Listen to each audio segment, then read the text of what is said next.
Welcome to the Leadership Insights podcast, the podcast that takes you on a journey into the world of leadership, offering a deep dive into the minds of accomplished leaders from various fields around the world. I'm your host, Amanda Jane, originally from the north of Ireland and now living in beautiful Cheshire, England.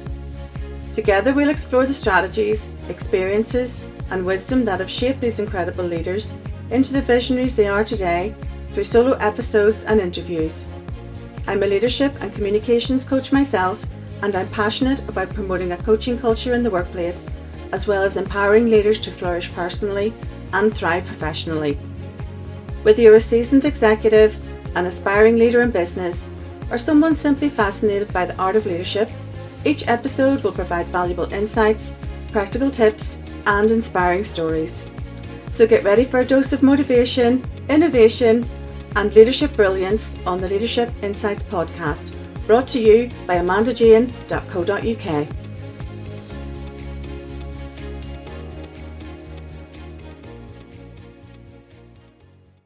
Hello everyone, and welcome to the Leadership Insights podcast with your host Amanda Jane. And today I have with me Julie Bale from the Real Me Mind Training. Hi Julie. Hi, thanks for having me. Thank you for joining me. And have you had a chance to think about your favourite motivational song before we get into our chat? Yes, I have. I didn't actually have to think very much at all. This is a song that's been at the front of my mind forever. As growing up as a teenager, I was a huge Beatles fan, and the song when anybody says one song, it's got to be "All You Need Is Love," because you can learn how to be you in time is really rather marvelous. And at the same time, just seeing, I don't know if you've ever watched the video of them recording All You Need Is Love, and just all those incredible inspirational people in one room just singing All You Need Is Love. I love it. Yeah. Oh, the Beatles are amazing. I adore the Beatles. I love everything they've ever done. And it's lovely that you picked that. I could ream off a million songs of theirs that I love, and I love the stories behind songs as well. And recently we watched the film Nowhere Boy. Have you seen that? Yes. Yeah, that wasn't quite what I was expecting, but it was still good. Watched it with my teenage daughter. but it was so fascinating to see the background of John Lennon and just the things that kind of led to to where he ended up. But I love all the background. But yeah, I love that song too. All You Need Is Love. How fascinating, amazing. And what about a motivational quote? So the motivational quote that I've chosen is one, and I think maybe we hear it all the time, and you may well have had other guests who said it. But for me, it's got to be "Comparison is the thief of joy," the Theodore Roosevelt, because so often, particularly in this space, in the online space, I see, and it is mainly women, but mainly women saying, "Oh, well, I can't do things because someone else is doing it," and not taking into consideration that we all have our own unique superpowers and that nobody does things like we do. And if I could give that to anybody, that's the thing I'd like to give. That is so true. And you're comparing yourself to perhaps the end of someone's journey when you're at the beginning. And it should be engraved in children's minds in school when you walk in. And social media is really the thief of our joy sometimes because of the image that a lot of people try to portray. And you do find yourself looking and thinking, oh, but as you get older, you get wiser. And I do have to stop myself and remind myself of that. And it's an active thing that I do. Don't compare yourself X, Y, Z. And you're absolutely right. It is the real thief of joy. And also you have to think to yourself, well, what is it that I really want? And how do I want to get there? And it's your journey, no one else's. And yeah, social media has a lot to answer for when it comes to comparison and this. And we've talked a lot about that actually on this podcast, and the image of making six figures on a beach with your laptop. Which is what the dream that's being sold. But yeah, I couldn't agree more with that one. and a book. And this one doesn't have to be motivational. And we've had lots of chats about books because I like reading. So I steal everyone's book lists.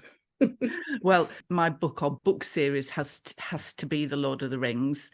And the reason for that is that I know that we often talk about how books motivate us to lead our lives.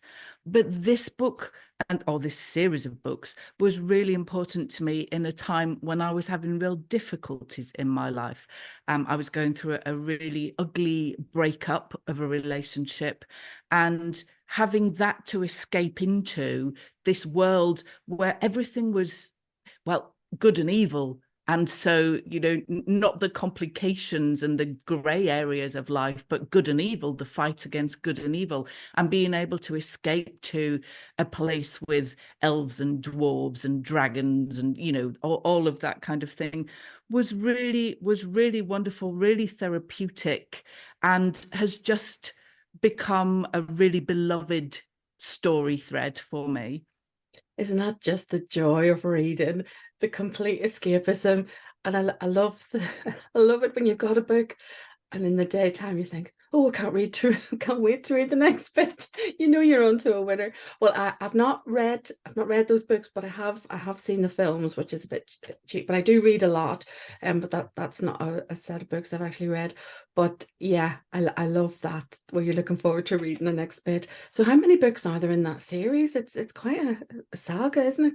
Well, there are three books. Three. It's the Lord of the Rings is the trilogy, but then of course there's the Hobbit before Mm-hmm. that as well, which was written, which is a prequel to the Lord of the Rings. So there's quite a lot to get your teeth into. Oh, that's Yes. amazing. Brilliant choice. Fantastic. So, can you share your leadership journey with me and any milestones that have shaped your career? Yeah, absolutely. So thinking about this, my leadership journey does not go down a corporate path at all. But when I was thinking about leadership, I actually believe that my leadership journey started around the age of 10, and it started with a big teddy bear called Humphrey. Oh, And, wow. and Humphrey was a teddy bear I won at a fair. And this teddy bear was and because I won him at the fair, it was so lucky because I'd never won anything anywhere before. So lucky that my friends and we started a club, and it was called the Humphrey Club. And and basically Humphrey would sit while I devised games for us all to play and competitions for us all to do, and there would be medals, and so I had put myself into that role, and everybody else had seen me in that role of the one that created the Humphrey Club. So, and Ah, I was the leader of the Humphrey Club. how interesting. More fuel for my theory. At that age, yeah. And so I absolutely do believe, as you've said before, that there are these sort of, well, there are two things out there. There's this real innate feeling of being a leader. You have to want to be a leader, Mhm. because you can have the qualities of being a leader but absolutely not want the responsibility of being a leader. And I think those were the two things for me. I thrived by being seen as the leader. I enjoyed embracing that position, and that sort of went on through being class rep, being student rep, these places and positions of responsibility. And then I trained as a teacher. After I finished my degree, I always knew I wanted to sing professionally. I'd known since the age of 2, when I would stop people in the street and just assume they wanted to hear me. Why would they not want to hear me sing? Oh, how lovely. But I also knew that if I wanted to sing professionally, and I have a big voice and I needed time to grow into my voice, that I needed to do something else as well. And teaching in the classroom was a really, really good option for me, again, as a guide, as a leader in that respect. I enjoyed doing that.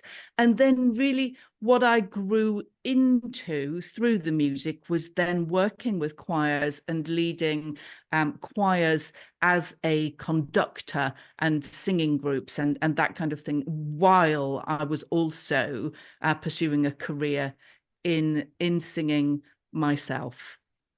So from that early age, you adopted that role, and it just became your persona without question, and you just naturally took on that leadership role.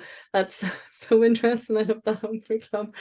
So what stands out for you then over your leadership journey as being the most memorable? And I would love to know what you were singing when you were age 2. Well, I can tell you what I was singing. When I was age 2, I was singing Last Waltz or Please Release Me by Engelbert Humperdinck. That's what I was singing. I remember singing when I was very little, Mull of Kintyre by Wings. I loved to sing when I was little as well. I think there's nothing more adorable than a tiny child singing a big song. So who then were your inspiration and role models? Were you aware that you were embracing this leadership role, or was it just a natural thing that you did? I think that some of it came from, at the beginning, some of it came from being put in a position of responsibility by teachers. Mm-hmm. So you're a sensible person, you go and do this errand for me. So it came from that. And so I always wanted to be the sensible person, the chosen one. There was that came at the beginning. And then the amazing female role models who I came across tended to be the music teachers in my life. So there was a teacher called Bev Kelly, who was my O-level music teacher. And I was so in awe of this woman because she seemed, and yeah, we could talk about that in a moment as well, because she seemed so comfortable in her own skin, which I never was. And she seemed so in control of everything that she did and really comfortable with her own achievements and with her own skills. And that was really exciting to see a woman who was in charge. It was quite sort of unusual in my life. So to see that was that was quite amazing. And then of course other female lecturers and later on my singing teacher, who is still my singing teacher now, a lady called Janice Chapman, who absolutely just trailblazing through singing, but doing it her own way, not listening to others, because she had this innate sense of knowing what was right for her. And that was so exciting to be around as well. Wow, I'm just listening to the themes of being comfortable in their own skin, knowing what they wanted to do, doing it their own way. And if you could bottle any of that, and that isn't that what we all want? So what did that look like to you? How did that present itself? What did comfortable in their own skin look like? Did they just do their own thing without question, or what was it that made you draw that conclusion? It's exuding confidence, a relaxed manner, seeming to be just enjoying the moment. Those were the things that I found really attractive. But what is interesting then is when I started doing the work that I do now with hypnotherapy, and was working with singers at that point for performance anxiety and imposter syndrome and all of that kind of thing, then the singers who I worked with said to me, but that's what we saw in you, but that's not what was happening in me. In me was terror. But what they saw was this calm, person, the swan. They saw the swan and they didn't see the legs. The legs. Well, I was thinking of the ladies that you described, And what I imagine are people who don't care about the judgment. They're just doing it their own way. And then you possibly were fearing judgment, but were giving the impression that you didn't care about being judged. And I'm just thinking, is that the key there, to not care about being judged and just do it? I think there most definitely is something around not about being comfortable in your own decisions and not needing to have the sort of external the external referencing going on, that you don't need people to give you validation and whatever. But yet I also hugely believe that as a leader, one of the biggest and most important qualities that you need is the ability to be able to show people that they are valued. Yeah. And they need to know that and feel it and believe it. And that is what comes out naturally. Yeah. Interesting observations, and interesting that you picked that up. So you mentioned your hypnotherapy there. So what do you do? What does that look like? Well, it always came through, everything was through music. I was singing, I was leading choirs, I was conducting, I was teaching singing, all of that stuff.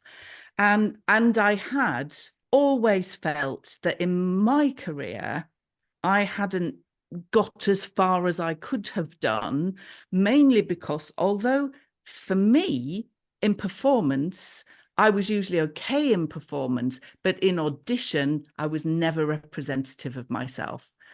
I was always led down this place where I would be absolutely fine, completely prepared. Then I'd go into an audition, my legs would shake, my voice would shake, the stress response would take over completely.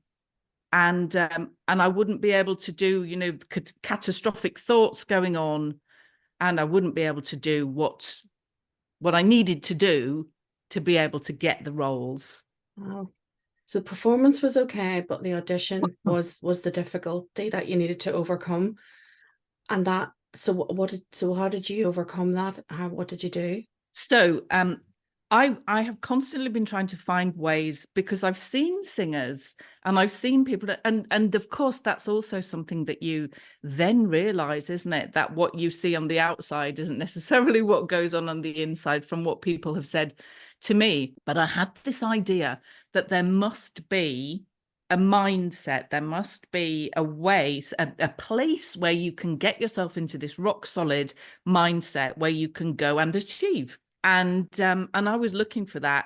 And really, to cut a long story short, I found it in hypnotherapy. I found that I could use some of these amazing tools that then would help me change my mind. I wasn't aware that I was not my thoughts. Now I'm aware that I am not my thoughts, and that they are just thoughts, and that thoughts can be changed, and that they can be swapped out, and that habits can be changed, and that behavior can be changed. And I didn't know any of that. And hypnotherapy taught me that. And one big lesson was when I was leading choirs, and I took over a choral society. And there, even now, there are not as many female conductors as there are male, and there are lots and lots at lots of different levels of choir, but in the choral society world, the majority are men. And certainly in the area where I was working, there were no other female conductors. So when I took over the choral society, I went in with this idea of, I'm a woman, why will they listen to me? I'm a singer, and I haven't conducted forever as they had, my conducting technique, for instance. And so why would they listen to me? I'm also left-handed. So they won't understand me, because obviously the difference I between that, know, and it makes no difference. Yeah. But there you are. I had that idea. And so I was going into rehearsals with this terror that they wouldn't listen to me. They weren't interested in me. Why would they listen to a woman? What did I? And those thoughts were playing over in my head again and again and again and again. And I discovered this technique when I was training with my hypnotherapy training this technique where you can actually swap out those thoughts for different thoughts. So you choose what would it be better to say to yourself, and then make those the automatic thoughts. And the thoughts I chose was, I have all the resources I need, and my choir loves me. And I noticed that very night, so the day that I learned this exercise, I had a rehearsal. I was taking a rehearsal that night, and I walked into the rehearsal. I was totally at ease, free, and the choir had a fantastic time. And, you know, so we as leaders standing there in front of people, when we are sorted out, when our mindset is sorted out, everybody has a good time. And that was a huge learning for me. It's incredible, and I'm nodding because I'm agreeing with everything that you say. That self-awareness and that ability to reframe those thoughts, and not well, people are gradually learning it now, but when you reframe that thing that you perceive to be negative, you turn it around completely, and you say that to yourself, and you can reprogram your brain. You know, the neuroplasticity, you can completely rechange reframe the internal dialogue, and once that penny drops, it takes a while to accept that it is possible, but it is absolutely possible. And when you see the transformation in people when they finally get it, but for me, the key is the self-awareness and the damage you can do to yourself. You know, the brain plays tricks, we know that, but to reframe those things and those key beliefs of your successes, where you know what you're capable of, you know what you can do, you know what people believe, but also in leadership, you set the tone. I've always believed this. When you go anywhere, you set the tone. So you go to lead your choir and you're not feeling it and whatever, and that's what's going to happen in the evening. But if you go in like Muhammad Ali, because that's who I have in my head, I am the greatest, you're invincible, and you believe you are, so you are. So I just think that concept is incredible, that you managed to bring that into you, and now you're passing that on to other people. And you know what, you don't learn this in school. You don't learn this in the environments where you really need to learn it, and that makes me a little bit sad. You know, my discovery was accidental. It was personal research. I talked to people like yourself, and again, it was an accidental discovery, and it makes me sad that people are finding these things out by accident rather than it being part of, you know, our education. Yeah, and I think that what for me, things moved on from there for me, because I was working with singers, I was working with choirs, but I had always, as I said earlier, I'd always been very uncomfortable in my own skin, and uncomfortable in my own skin because of my weight and because of my perceived weight issues and so on. And so I'd learned all these really cool techniques with hypnotherapy, and the joys of the difference between hypnotherapy and doing sort of mindset affirmation work is that we can actually reprogram it. We can, by practicing it again and again and again, it does become the automatic thought. It's just wonderful. So what I thought was, well, how about if because I've been reading, having been a lifelong dieter, you know, I've been reading about the new weight loss drugs, and I thought, how about if I created a hypnotic one? I wonder what would happen then. I wonder if it will work. So I sent out just a message to a number of clients who I was working with at the time, friends, family, and so on, and said, look, I don't know if it's going to work, but if you want to give it a go, we can give it a go. We'll try it for 6 weeks. We'll see what happens. Every single person lost over a stone in that time, and that program then has been worked on from there. So we've been doing it for nearly it's a year this month, and 3 of the founder members, between us, the 3 of the founder members have lost 10 stones in weight. Wow. And have found, this is my, you know, I call it the real me, because we found much more of the real us, because when we're not wasting all our time worrying about our weight, then we can start to think about what is it that we really want to do with our lives? What is the real me? And so my hypnotherapy has gone down that path. So that's what I'm guiding at the moment, working mainly with weight loss, but also this other stuff that I learnt myself with conducting and singers. I'm now putting together into a program for the business entrepreneurs that I'm working with too. Wow, how interesting. I just love that. So it's the mindset and reframing, and you can go from one platform to another and apply that to other areas of your life. That's incredible. I love that. Amazing. Wow. Thank you. I'm going to spend some time thinking about that now. But it's true. It's true. And the time that we waste on those thoughts and weight and yeah, the list is endless on the things that we berate ourselves for. What an interesting observation that you did with that group. So we'll get to your website details at the end, because I'm sure a lot of people want to know a little bit more about that. That's absolutely fascinating. So how do you harmonize all of this? So we'll use to talk about work-life balance, so I prefer to use harmony. So how do you have harmony in your life?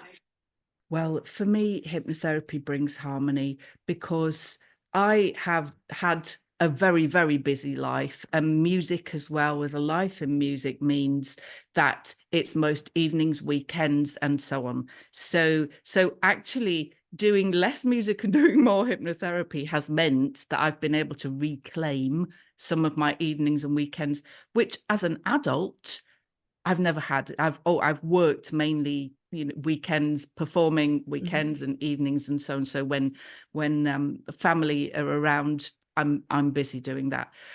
But for myself, the balance for myself, for my sort of mental health, has so much helped by hypnotherapy, because of the state of relaxation that we use to begin that is so much more important as the beginning of the exercise. It gave me that balance so that I was able to go inwards more, and at the same time make those changes while I was doing that work. So I find it great. It is my way of slowing down. Sometimes I forget I'm on a podcast because I'm so fascinated by what you're saying, and I just know that I'm going to be Googling all this stuff. I'm going to be looking at your website, because the power that we have within us is incredible. And when you meet people that prompt that interest and that fascination in you, it just is just so amazing. And I'm really keen to learn more. So what legacy do you hope to leave as a leader, and how do you measure your impact of leadership? And I think it's probably going to be a big impact because I'm going to be researching more for a start. Well, as you said earlier about this stuff not being taught in schools, I don't think we're going to get to a point where this is going to be put on the national curriculum, because of the way that, unfortunately, education is. However, with the weight loss work, I work with mainly people like myself, as we all do, so sort of menopausal women mainly. I work with a lot of men. They all do incredibly well too, but some youngsters. And I have one client, her daughter, as my client was losing weight, she's lost 5 stones now, this client. Wow. And as she was losing weight, her clothes were going to her daughter, who was then wearing them because her daughter was that size.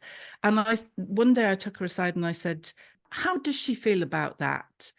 And after having a discussion, the daughter then said, actually, I haven't ever said this before, but I want to come. I want to learn this. I want to do this too. And she too has now lost 2.5 stones and is wearing, this is the beautiful thing. She worked in a place where they wear a uniform, and she'd always had to wear a man's uniform because she didn't fit in a woman's uniform. And now she wears a woman's uniform, and that was her proudest moment. And I said, if we can save women 20, 30 years of this ridiculous diet cycle, then that would be a wonderful legacy for me, for people to learn that they can give up the dieting, give it up, because it's a trap.